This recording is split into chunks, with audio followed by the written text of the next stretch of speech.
a família.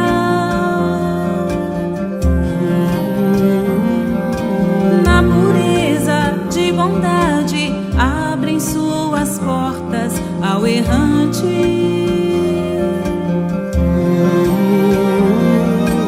És bem-vindo à nossa casa, toma água, eis a bilha, descedenta nela tua vida. Vem beber do vaso que sacia. Ouço as histórias, tua casa, o teu pai, teu passado é minha agonia. Já enxergo agora, no trabalho, no teatro, vou tecendo meu falar e a nossa amizade é um coro.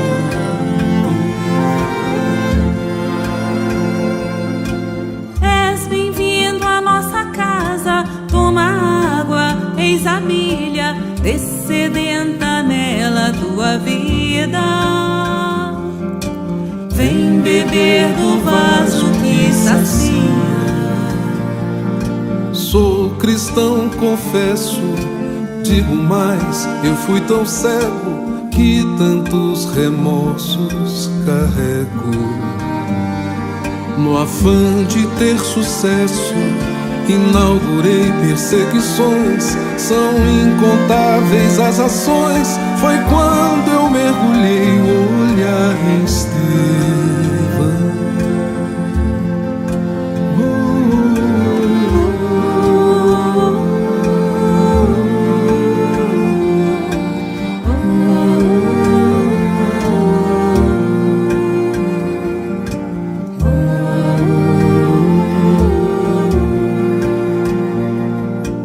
Devo ir embora, tua casa é um altar, sou um estorvo à sua harmonia.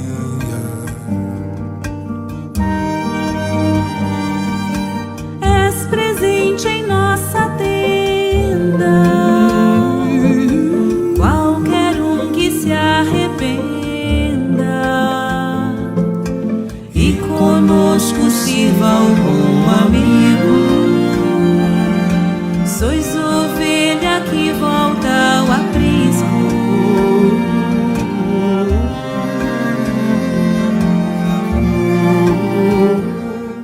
Olá, meus amigos, bom dia, sejam todos bem-vindos à Casa com o Evangelho.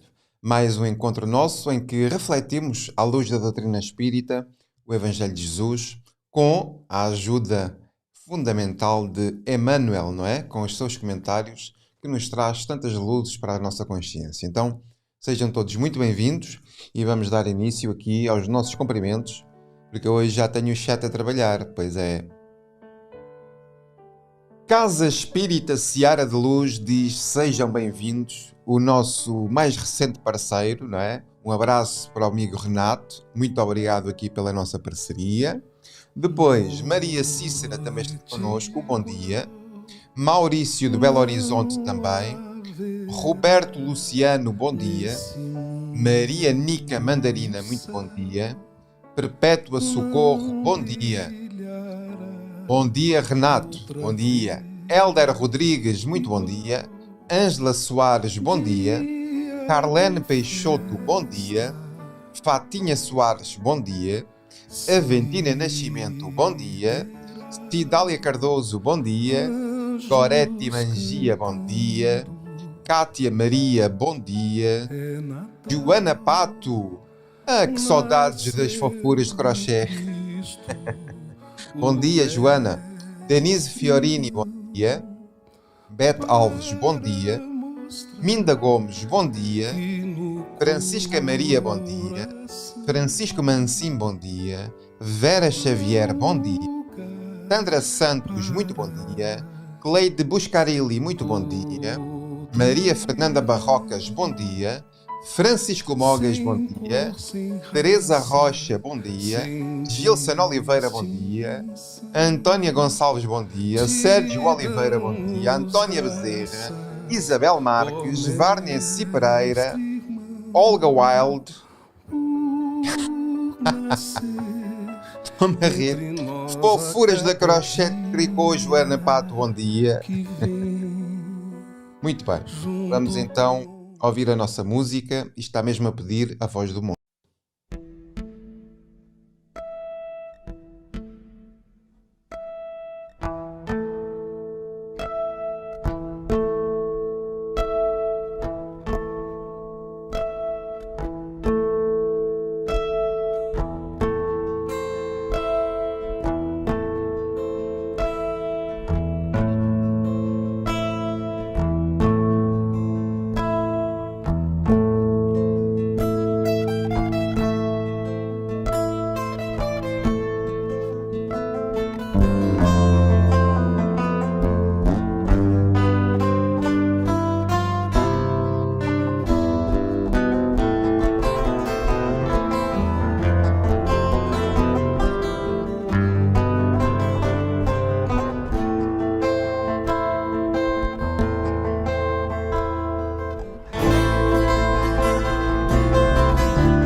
e pobre de espírito ser.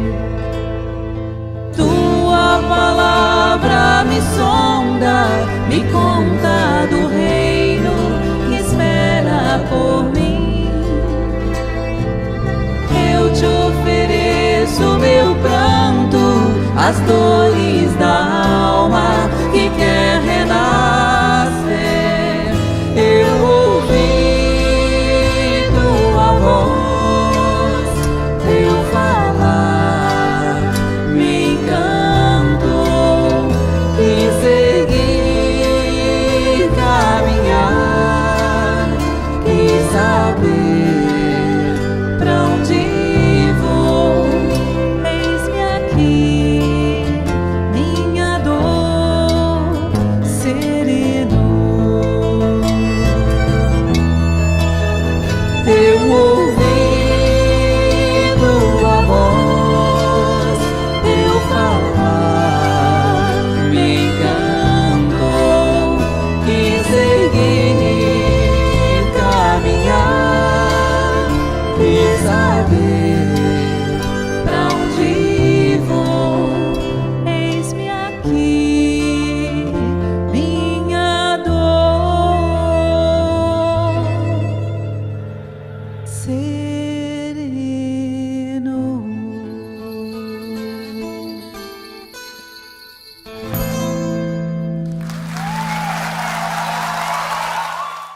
Muito bem. Há músicas bonitas, mas esta está mesmo top. Responder aqui à Valdete. Valdete, o nome desta música é Aos Pés do Monte, de Tim e Vanessa, tá bom? Bom, então sejam todos muito bem-vindos, aqueles que acabaram de chegar, e vamos trabalhar aqui com uma perícope chamada Jesus e Belzebul. Jesus e Belzebul. Ora bem, é uma passagem que está também em Mateus, capítulo 9, versículos 32 e 34, capítulo 12, versículos 22 a 30 e também no Evangelho de Marcos, capítulo 3, versículos de 20 a 30. Diz Lucas o seguinte: Ele estava expulsando um daimon que era mudo, e sucedeu que, ao sair o daimon, o mudo falou, e as turbas maravilharam-se. Mas alguns dentre eles disseram: Em nome de Belzebul, chefe dos daimons, expulsou os daimons. E outros, testando-o, buscavam, junto dele, um sinal do céu. E ele, sabendo os pensamentos dele, disse-lhes: Todo o reino dividido em si mesmo está deserto, e cai casa sobre casa. Se também Satanás está dividido em si mesmo, como permanecerá de pé no seu reino? Porque dizeis que sou Belzebul, ou expulso daimons? E se eu expulso os daimons por Belzebul, por quem os vossos filhos o expulsarão? Por esta razão, eles serão os vossos juízes. Se, porém, eu expulso daimons pelo dedo de Deus, chegou até vós o reino de Deus.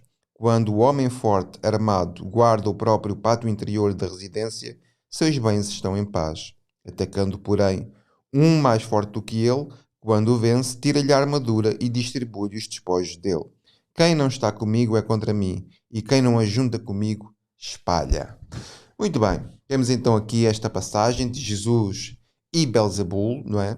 Nós ontem já falámos um pouco sobre ela, relacionámo-la aqui com o último versículo da perícope anterior, onde Jesus fala sobre a oração do Pai Nosso e depois remata-nos sobre a bondade de Deus através do envio do Espírito Santo, ou seja, da pleiade de espíritos, que nós já sabemos que Espírito Santo é igual a pleiade de espíritos, vulgos, anjos, espíritos bons, espíritos amigos, ou seja, toda uma hierarquia espiritual, de posicionamento espiritual das inteligências do universo, que são os espíritos, que sustentam e mantêm a criação divina, né? Quando fazemos prece, a ação de Deus na nossa vida faz-se através dos espíritos, estejam eles encarnados ou desencarnados, e portanto é neste seguimento que nós vamos encontrar Jesus junto de alguém que está, né, com um processo obsessivo, ou seja, está a sofrer a influência perniciosa, negativa, né, de um espírito, mas nós vimos que Jesus chega ali, perto dele, e depois acaba, que segundo o texto, expulsar. Ora, já sabemos também que Jesus não expulsa ninguém. Jesus é a manifestação do amor de Deus na Terra. E, portanto, aqui o expulsar não é expulsar, porque o expulsar está assim muito ligado à má educação, não é? Ninguém gosta de ser expulso do que quer que seja. E, portanto, Jesus não expulsa. Agora, retira, não é? Retira, desliga, porque muitas vezes há esta ligação mental, fluídica, sentimental entre a entidade comunicante e o médium, porque é disso que se trata. Temos alguém com uma mediunidade caracterizada, que sofre a influência de um espírito, que nós associamos sempre, muitas vezes, à influência obsessiva, ou seja, à influência negativa, mas nós temos que compreender que no mundo espiritual nós temos influência, que não tem conduta, a influência em si, porque nós podemos ser influenciados de uma forma negativa, mas também podemos ser influenciados de uma forma positiva. É porque às vezes, quando se fala de mediunidade ou de influência, parece que o nosso pensamento vai logo para as obsessões. Não. Mas há muitos espíritos que também nos influenciam de uma forma generosa, de uma forma educada, de uma forma respeitosa, de uma forma a que nós construamos algo de bom para as nossas vidas, para as vidas dos outros, não é? Que nos inspiram às boas obras, que nos inspiram aos bons sentimentos, que nos acalmam, que nos tranquilizam. Portanto, a influência espiritual vai depender, em grande medida, do meu processo mental. Pois é. Então isso significa que sou eu que atraio, que sintonizo com a espiritualidade superior ou inferior? Sim, é exatamente isso. Porque reparem numa coisa, o Pai Nosso está a educar-nos para quê? O Pai Nosso está a educar-nos para que nós possamos ascender ao primeiro andar da nossa casa mental. Correto? Quando nós temos um processo obsessivo de alguém que está a sofrer influência negativa de um espírito, significa que afiniza com ele. Então, de um ponto de vista simbólico, comparando uma passagem com a outra, uma leva-nos ao primeiro andar da casa mental, a outra leva-nos ao porão, à cave da nossa casa mental. Então vejam, onde é que nós queremos posicionar o nosso pensamento? Porque nós não precisamos de ser médiuns ostensivos, e entenda-se médiuns ostensivos aqueles que caracterizadamente conseguem ou permitem comunicações do mundo espiritual para o mundo físico, são intermediários, daí a palavra médium, mas médiuns somos todos nós, porque todos nós, num grau qualquer, sofremos a influência dos espíritos e por essa razão somos médiuns. É assim que Kardec vai definir mediunidade no livro dos médiuns. Todo aquele que sofre influência num grau qualquer do mundo espiritual é por esse facto médium. Então significa que ser médium é algo orgânico, é uma faculdade orgânica.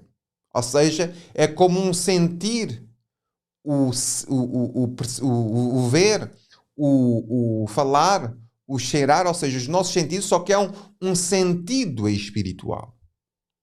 Uns têm sensibilidade, outros têm a mediunidade bem caracterizada. Neste caso em particular da passagem, temos alguém que estava sobre um grau intenso de obsessão.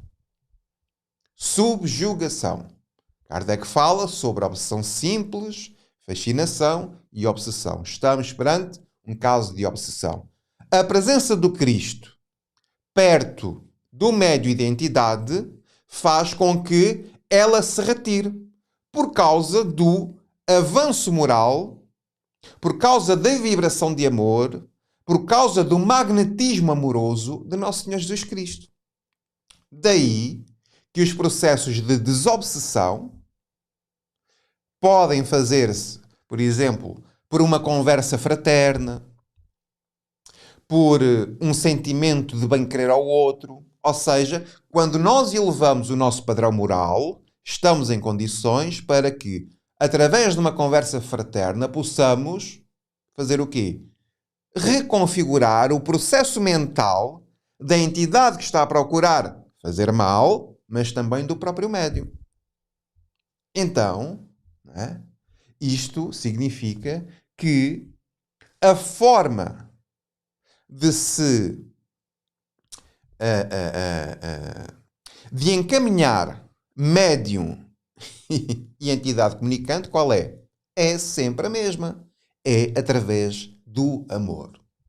Agora, o que é que vai acontecer? Se o médium, que por um processo de sintonia mental afinizou com este tipo de entidades, de espíritos imperfeitos, significa que se o médium continuar na mesma medida, com os mesmos pensamentos, com os mesmos hábitos, o que é que vai acontecer? Vai acontecer que ele, passado algum tempo, por muita desobsessão que se faça, por muitos choques anímicos, correntes mediúnicas, trabalhos mediúnicos que se façam, se não houver uma transformação na forma de pensar, na casa mental do médium, o que é que vai acontecer? É que a ligação faz-se novamente. Então, quer dizer, do médium identidade comunicante. Porque se a entidade comunicante começa e continua a procurar e a ver no médium muitas vezes aquele que lhe fez mal, se não consegue digerir a raiva, se não consegue digerir o seu desejo de vingança, fica escravo do seu próprio pensamento. E anda sempre à procura de um desejo de vingança que muitas vezes, olhando a história do médium e da entidade comunicante, muitas vezes até o médium é que fez ainda pior do que aquilo que a entidade que está a perturbar lhe está a fazer. Então, moral da história. Moral da história é que os processos obsessivos só se dilaceram com transformação moral. Que do ponto de vista simbólico, transformação moral é a presença dos ensinos de Nosso Senhor Jesus Cristo na nossa cabeça, no nosso coração, na nossa vida. Eu sair dos sentimentos menos dignos para passar a ter uma vida, um pensamento, uma forma de estar na vida cristã. Daí que tudo se resume a isto. O Evangelho vai bater sempre no mesmo. No amor, na transformação moral, no carinho, no respeito, porque tudo o que fuja disto não é de Deus. Então vejam, quando acontece este cessar do processo obsessivo, há pessoas que estão ali a ver. Há uma multidão que está a ver. Só que numa multidão nós temos muitas formas de pensar. Correto? Até mesmo, no nosso movimento espírita, há pessoas que têm muitas formas de pensar.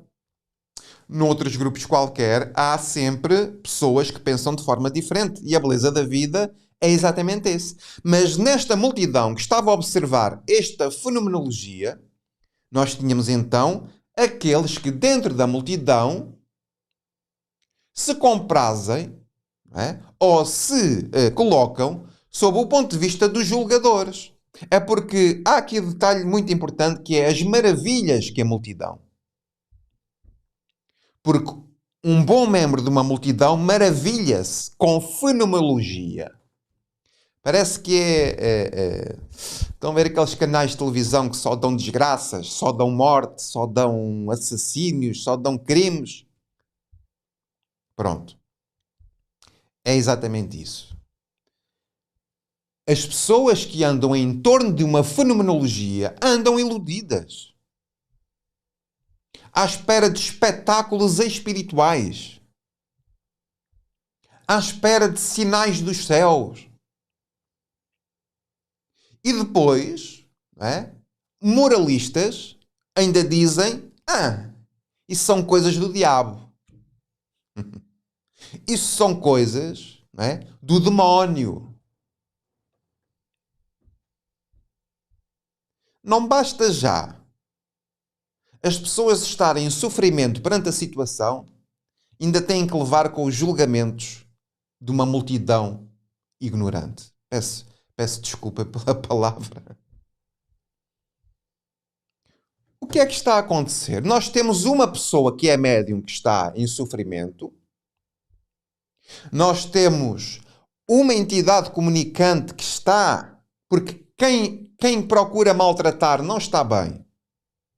Não há alguém que consiga estar a maltratar o outro que não esteja inquieto do ponto de vista íntimo e do ponto de vista da consciência.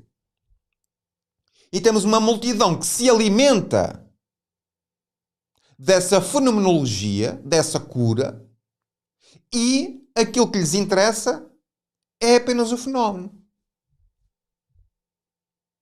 E pior ainda diz, não, tu estás a fazer isso, mas estás a curar em nome de Belzebul. Que Belzebul era uma figura de um deus pagão que era o príncipe dos demónios, ora, dos espíritos imperfeitos. Uma divindade pagã, gentia, que era o senhor da casa. Ora, mas este senhor da casa é o senhor da casa de uma casa imperfeita. O que ele está a dizer é que, olha, tu estás a curar em nome de alguém que é o chefe dos demónios. Ou seja, o chefe dos espíritos imperfeitos. Ora, porque a casa mental do médium está imperfeita, ela começa a ser dominada. Porquê? Por espíritos imperfeitos. Porque Allan Kardec pergunta aos espíritos se os espíritos influenciam nos nossos pensamentos e atos. E os espíritos respondem que de tal ordem, que de ordinário são eles que vos dirigem. Então, se não nos colocamos sobre um processo de vigilância mental, sobre um processo de vigilância sobre os nossos pensamentos, os nossos atos, as nossas palavras, criamos sintonia com este tipo de entidades. Entidades são irmãos nossos. São espíritos como eu, como vós. Só que não têm consciência da doença grave em que se constituem. Então a multidão simplesmente aponta o dedo. Porque para uma multidão que vive numa ilusão, é muito mais fácil, muito mais confortável, simplesmente dizer, olha, isso não existe. Ou isso é uma aldrabice, isso é uma charlatanice. Como em grande medida ao longo da história da humanidade, a mediunidade tem sido muito maltratadinha. Porque o que é que nós vemos muitas vezes? Vimos médiuns a cobrarem consultas pela sua mediunidade. Quando o Cristo diz, dai de graça aquilo que de graça recebestes. Vimos irmãos nossos que a mediunidade não é apenas um princípio espírita, é uma faculdade orgânica do ser. Mas vimos que a moralidade, muitas vezes, de quem utiliza a comunicabilidade mediúnica é, muitas vezes, duvidosa. Porque nós vimos médiuns a vender mediunidade, vimos pessoas a vender cursos de mediunidade, vimos pessoas cuja finalidade do trato com a espiritualidade superior é saberem o futuro, é saber se vão casar, é fazerem trabalhos para afastar, para isto, para aquilo. Agora, o problema não é da mediunidade em si, porque é factual que a comunicabilidade do mundo dos espíritos com o mundo físico é um facto. É factual, não há como. Agora, a utilização que se faz do intercâmbio mediúnico, aí é que já estamos a falar de outra coisa. Por isso é que nós temos que dar muito valor a Allan Kardec, porque através do seu raciocínio lógico, científico, observa os fenómenos das mesas girantes e vê nelas, nessa fenomenologia, não apenas o fenómeno em si, mas a visão mais profunda de Kardec faz com que ele veja, não relacione com a igreja ou não relacione com a religião e através daquele pensamento astuto compreende que para além dos fenómenos estava algo muito mais profundo. Que havia inteligências a responder a perguntas inteligentes. Daí o seu raciocínio. Bom, que eu possa ver as mesas a andar de um lado para o outro através de um processo cinético, através de uma energia qualquer, eu até compreendo. Agora, que uma mesa inerte consiga responder a uma pergunta inteligente, então aqui já tem que haver muito mais qualquer coisa. Ponto. Então, factual. Agora, por esta razão, é que Moisés, lá no Velho Testamento, diz e fala sobre uma proibição de consultar os mortos. Porquê? Porque a moralidade de quem consultava os mortos era quem? Era simplesmente para fins de adivinhação. Pelos fins de egoísmo. pelos fins de manipulação. E isso, até hoje, deveria ser. Não que nós não estamos para proibir ninguém. Porque a linguagem que Moisés utilizava para aquele tempo tinha que ser uma linguagem rude, austera, bem ao jeito do Velho Testamento. Porquê? Porque era um tipo de linguagem, eram assim que as pessoas iriam compreender. Mas nós hoje, a nossa sociedade hoje, não mudou muito nesse aspecto. Não mudou muito. É aqui que entra o conceito de mediunidade com Jesus. Onde, efetivamente, há uma preocupação concreta, amorosa, de acolhimento, tanto de médiuns, que geralmente também são grandes sofredores, quanto de entidades comunicantes, sobretudo os sofredores. Porque a boa nova não é apenas para o encarnado.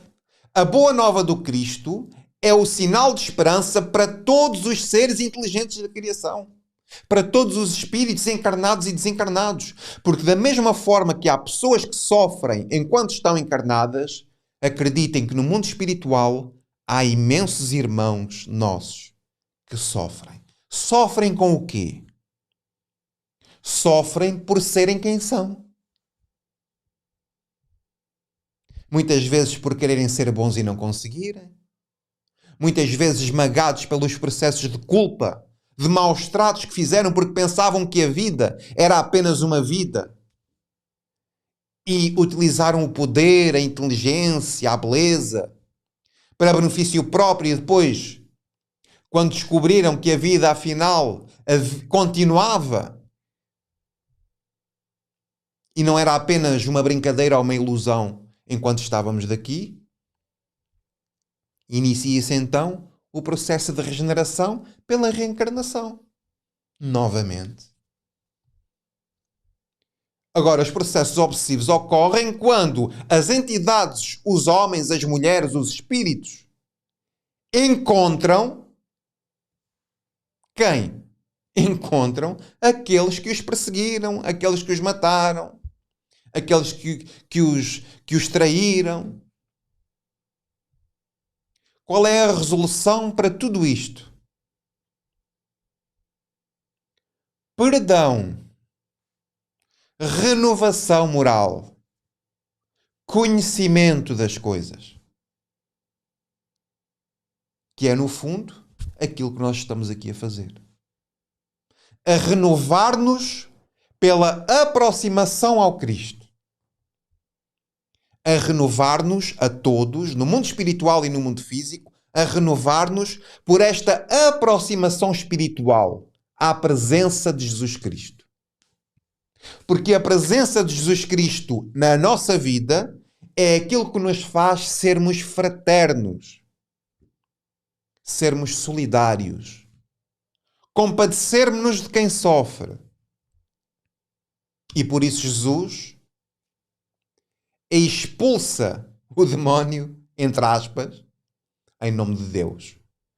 Porque quando este processo obsessivo é cortado e Jesus chega invocando a presença de Deus, o que significa é que aquela casa deixa de estar ocupada pelo pensamento de entidade e passa a estar ocupada pelo pensamento de Deus.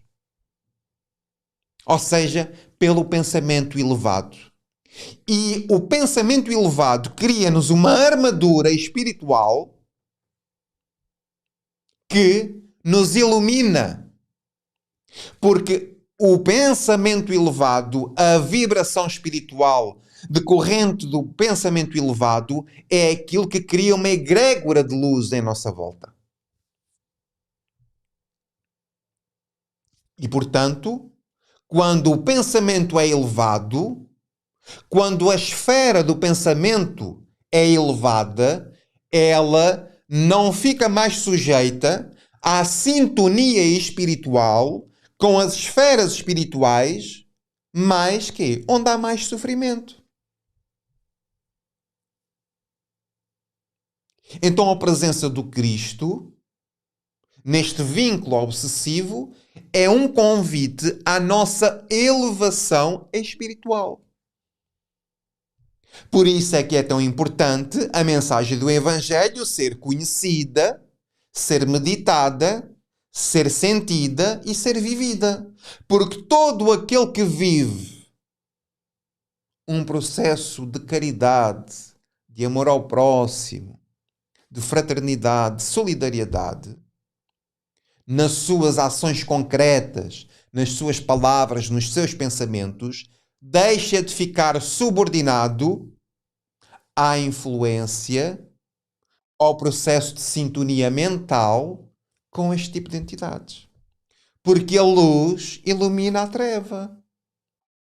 Os pensamentos elevados têm autoridade sobre os pensamentos baixos, rasteiros.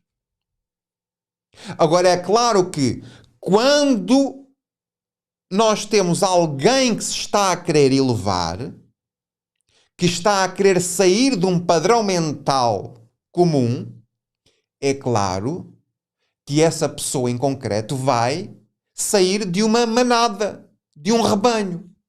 E o que é que as outras ovelhas dizem? Olha, lá está ela, a querer subir.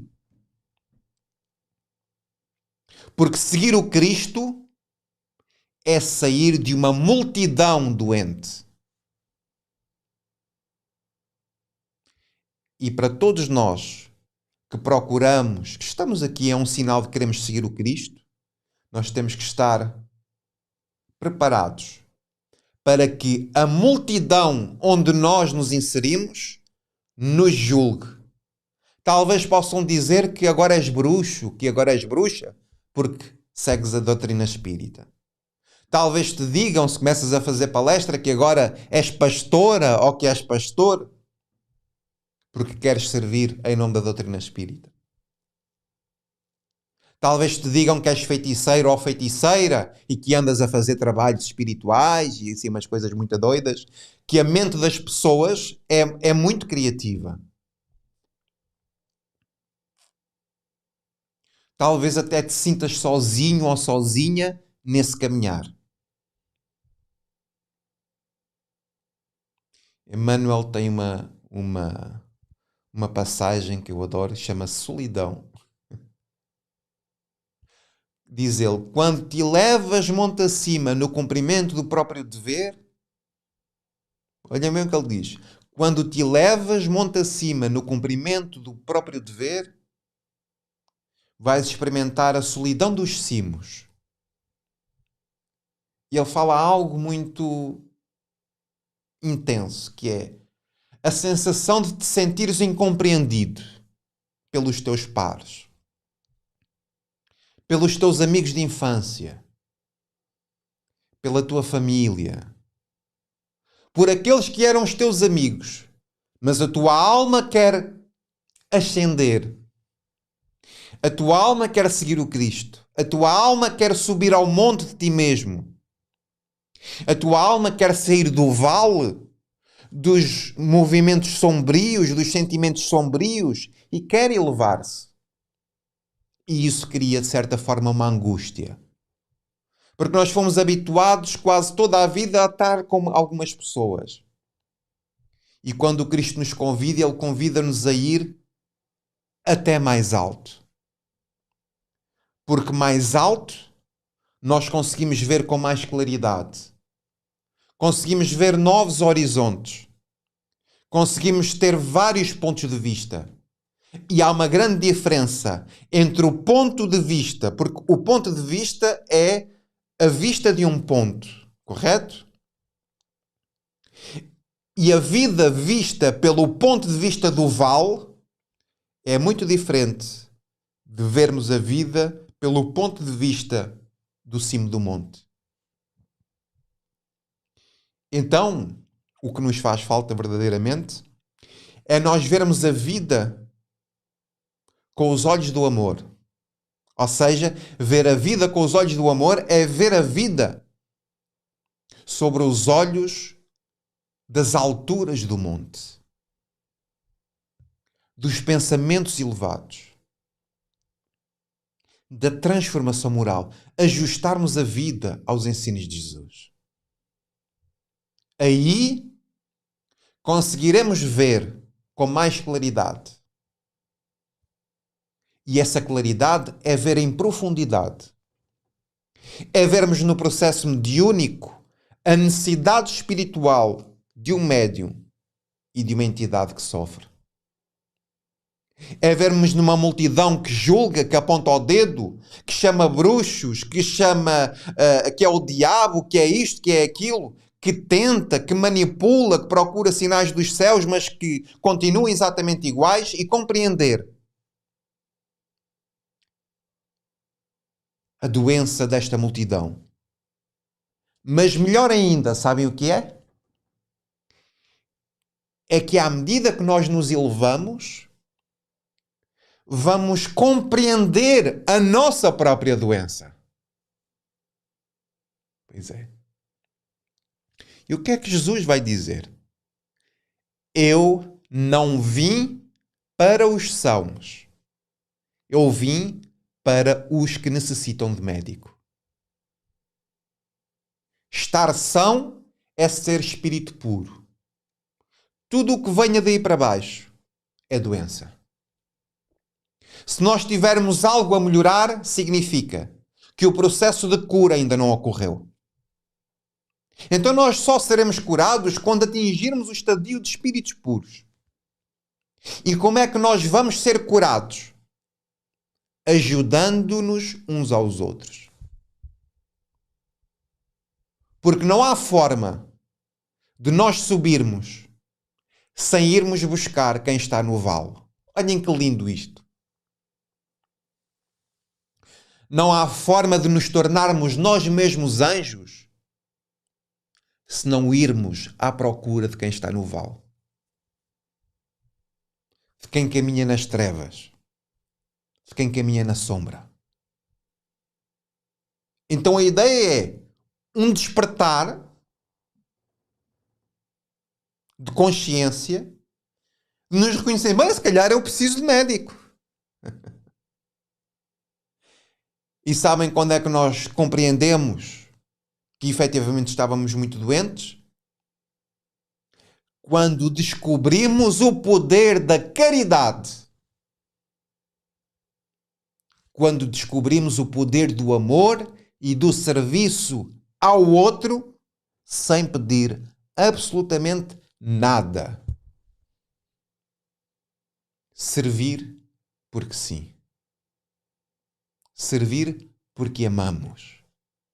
Servir porque compreendemos que o outro necessita de ajuda e o nosso coração, movido de íntima compaixão como o bom samaritano, dirige-se, trata das feridas, coloca em cima do cavalo, dirige até à estalagem, ainda diz ao homem da estalagem, olha, quando eu vier, se ele tiver alguma coisa para pagar, eu pagarei a dívida dele. Isso é caridade essencial. É a caridade sublime. É o cuidado que tem que se ter perante o sofrimento do outro. Foi isso, amigos, que Jesus fez connosco. É isso que Jesus faz connosco. É isso que os bons espíritos fazem connosco. Perante as nossas feridas, perante as nossas chagas morais, muitas vezes carregam-nos ao colo, todos os dias nos inspiram a sermos melhores e nós, se não estamos vigilantes, as nossas companhias são aqueles que nos querem destruir. São aqueles que nos querem apagar a luz que todos nós temos. Então, por que é que Deus permite isso? Por que é que Deus permite o processo obsessivo? Para que, trabalhando entidade comunicante e médium, ambos se possam reformular moralmente. Então o trabalho mediúnico em si e a mediunidade em si não é para nós sabermos o que é que vamos ser nas outras vidas, o que é que fomos em vidas anteriores.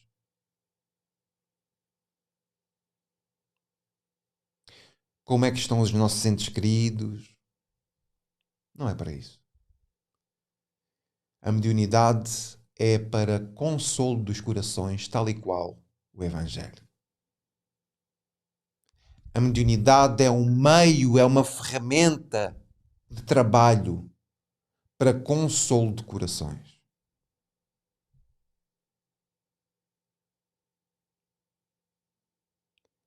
Vinde a mim, todos vós que estáis aflitos, saturados, maltratados, e eu vos aliviarei. Um espírito vir-se comunicar através de um médium, de uma mesa de trabalho mediúnico, é para que um doutrinador lhe mostre a presença do Cristo. E uma vez mostrada a presença do Cristo na casa mental do Espírito comunicante, do nosso querido irmão comunicante, que caminha escravizado pela forma como pensa, que caminha escravizado pela forma como se sente. Vocês já viram que é estar 24 horas a odiar? Vocês já repararam que é estar 24 horas sobre 7 dias por semana a perseguir, a maldizer, a maltratar, a procurar vingar-se? Já viram o tamanho da desolação íntima de alguém que caminha com esse tipo de pensamento? Como é que uma consciência consegue aguentar tanta pressão sobre si mesma? Então é por isso que cabe a todos nós sermos luz no mundo. Não sermos coniventes com a maldade, mas não por um processo de luta, por um processo de reformulação íntima, para que as nossas atitudes sejam luz nas consciências de quem estiver perto de nós. É para isso. Por isso Jesus diz: vós sois a luz do mundo. Nós não podemos ser luz do mundo sem a presença do Cristo em nós. E é isso que nos falta. Podermos olhar para o outro sabendo-nos iguais a Ele. Jesus, quando olha para a multidão e se compadece dela, sabe o que se está a passar no íntimo de quem oscila. Porque não nos podemos esquecer que Cristo foi criado simples e ignorante. Fez o trajeto. Portanto, Jesus sabe o que é estar num mundo de provas e expiações. Jesus sabe o que é odiar.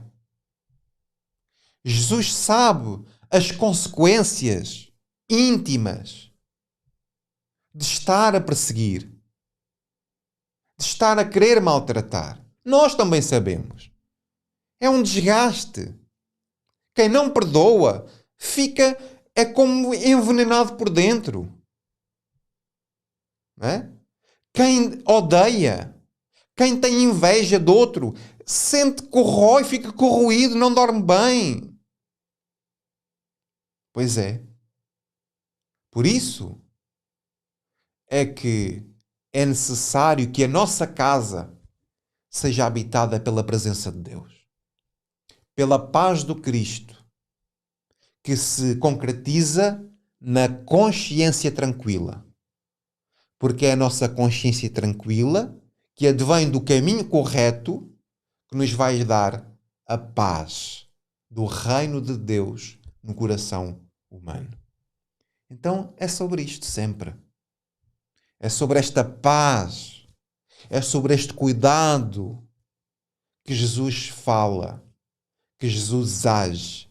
E neste movimento em particular, ele educa o médium, educa a entidade, educa a multidão que o julga, e educa-nos a todos nós, e educa-nos a todos aqueles que também estão connosco no mundo espiritual.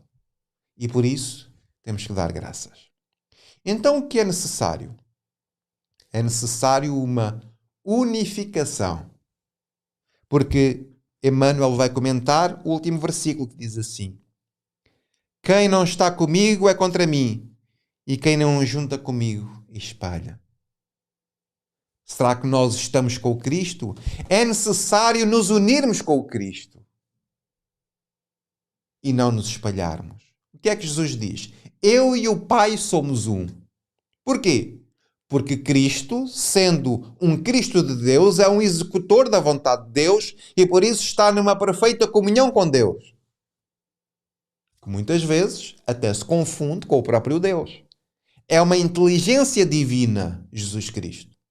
Mas não é Deus. É uma inteligência divina, mas não é Deus. Ele próprio disse: sois deuses. Ou seja, estarás em perfeita comunhão com Deus? Sim.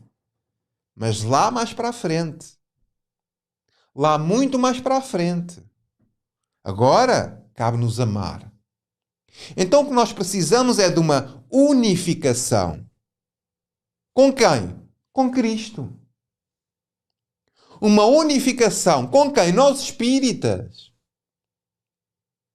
Precisamos de nos unificar. Porque ele diz aqui, o que é que ele diz aqui?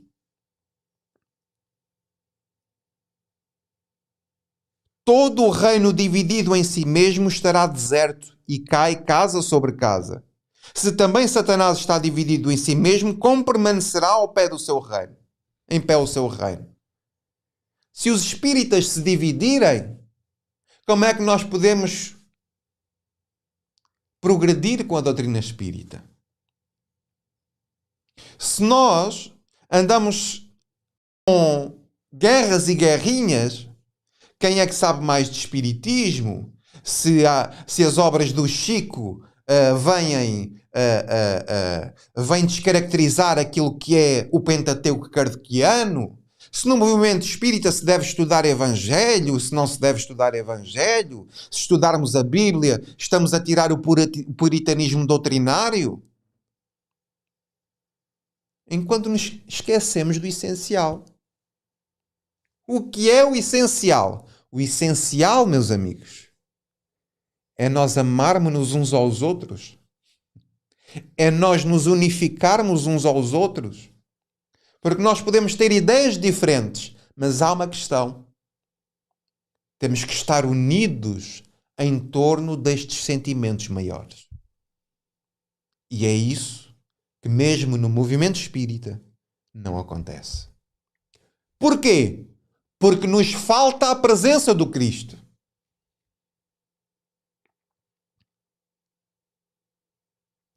Falta-nos perdoarmos uns aos outros. Falta darmos as mãos uns aos outros. Porque nós ainda fazemos parte desta multidão que nos julga. Em vez de darmos as mãos, fazemos assim: até à próxima. Dizemos adeus.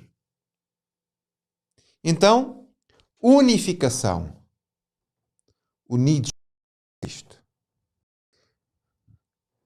Diz Emmanuel: trabalhar pela unificação dos órgãos doutrinários do Espiritismo no Brasil.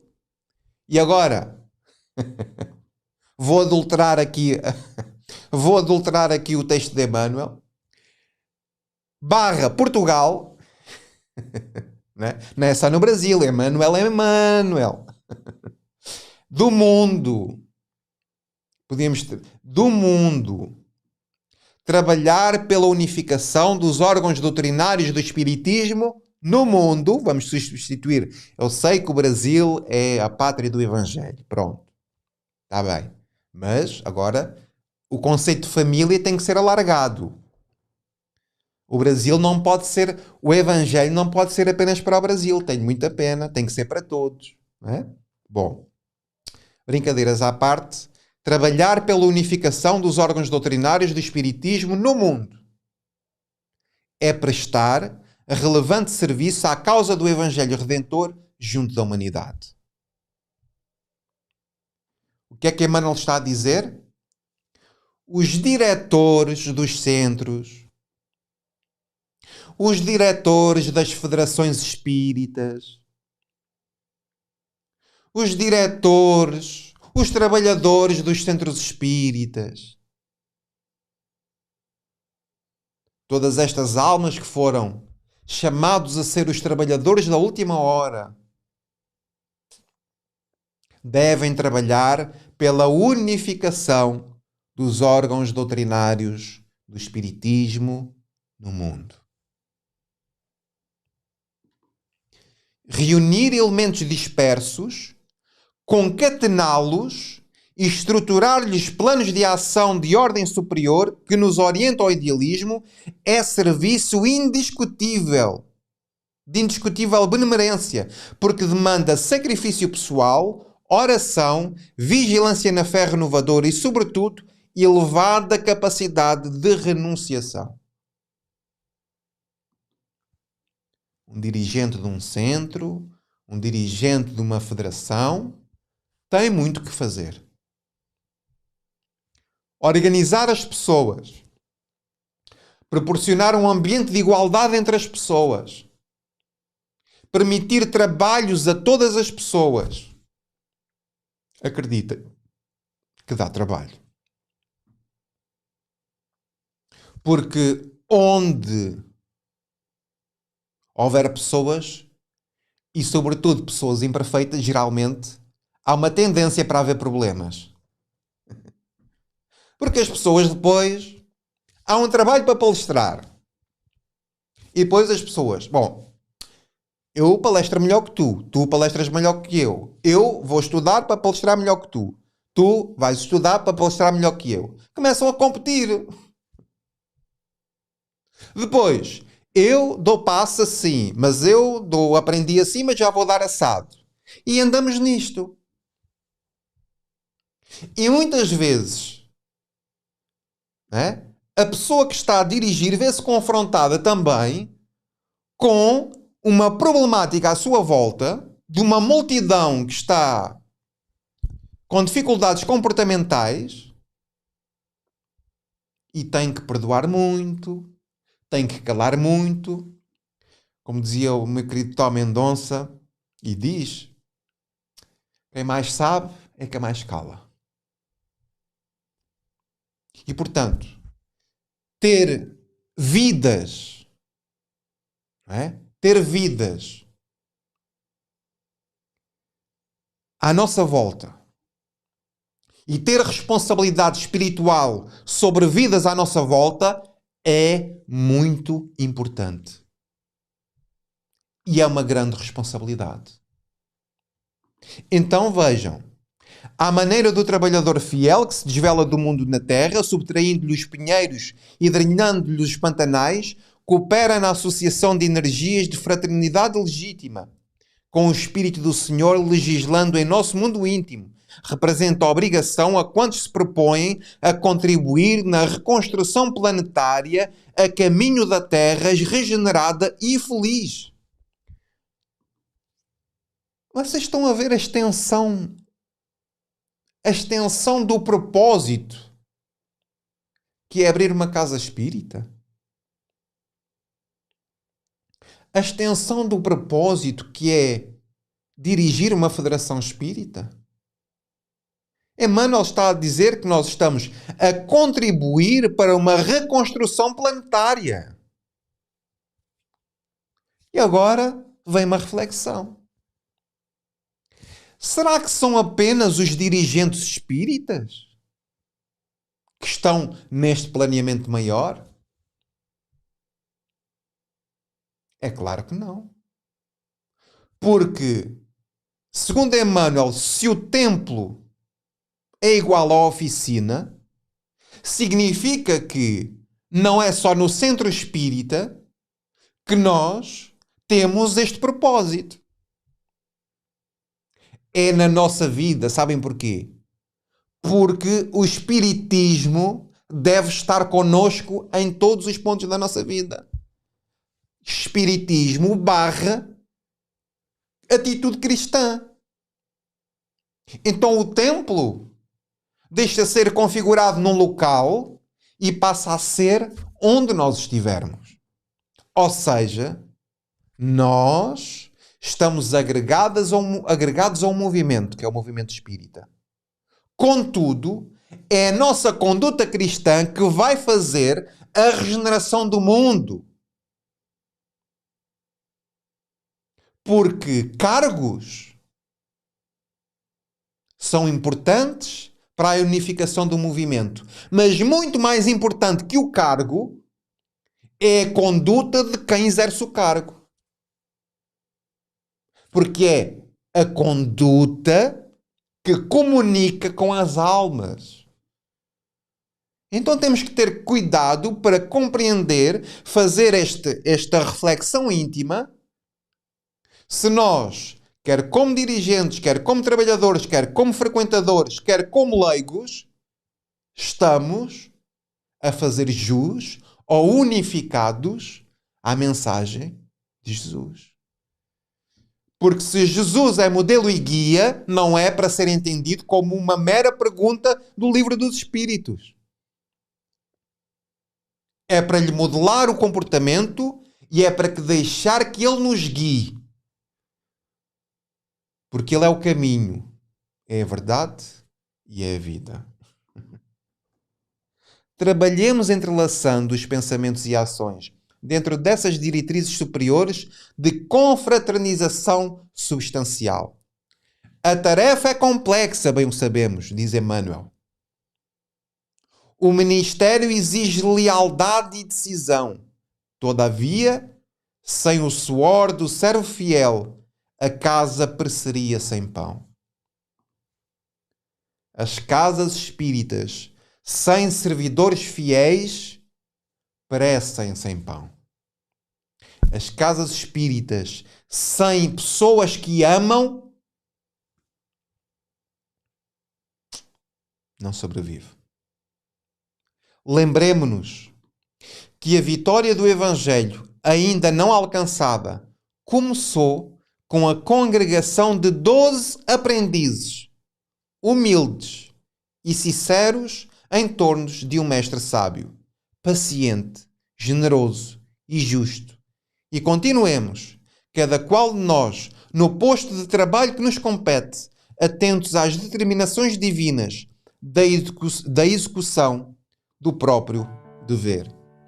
Então, independentemente dos nossos posicionamentos espirituais dentro do próprio movimento espírita, independentemente das nossas posições na sociedade, das nossas posições na família, há algo que deve ter prioridade na nossa vida. Sabem o que é? Execução do nosso próprio dever. Atentos às terminações divinas, diz Emmanuel, da execução do nosso próprio dever. Faz aquilo que te cabe. Dá o melhor de ti quanto possas, com os recursos que tens, e a nada mais serás obrigado. Pratica a caridade no limite das tuas forças. Não sejas conivente com a maldade. Brilha a tua própria luz. Para isso, é necessário que te unas ao Cristo. Se tiveres um médium a precisar de ajuda, faz uma prece, faz um evangelho por ele. Se vires alguém que está obsidiado, ora não só por ele, mas por aquele que o está a perturbar. Vigiai e orai, para que não sejais caídos em tentação. Não permitas que a tua casa seja assaltada, que te retirem a esperança, que te retirem a capacidade de amar. Deixa que o Cristo possa permanecer na tua casa, convida Nosso Senhor a bater na tua porta. Permite que Ele entre e tudo mais nos será acrescentado. Que o sinal do céu, falámos ontem, seja a nossa conduta, que as pessoas possam ver na nossa conduta o amor do Cristo. que as pessoas possam olhar para a nossa vida e que a nossa vida seja um reflexo de quem ama. Isso é o motivo pelo qual nós devemos ser espírita. É para que a grande revelação de Deus se manifeste na nossa vida. Para que a nossa transformação moral seja a luz do Mestre. Para que possamos nós dizer, já não sou eu quem vive, é o Mestre que vive em mim. É a luz do Mestre que se reflete nas minhas atitudes, no meu carinho, no meu respeito, no cuidado que tenho no trato com os meus amigos. Jesus disse, os meus discípulos serão conhecidos por muito se amar. E é isso que nos falta. Unificação ao Cristo. Laços de fraternidade. Laços onde as pessoas verdadeiramente possam ser quem são. Isso é ser cristão e espírita, uma vez que um e outro são a mesma coisa. Meus queridos amigos, até amanhã se Deus quiser.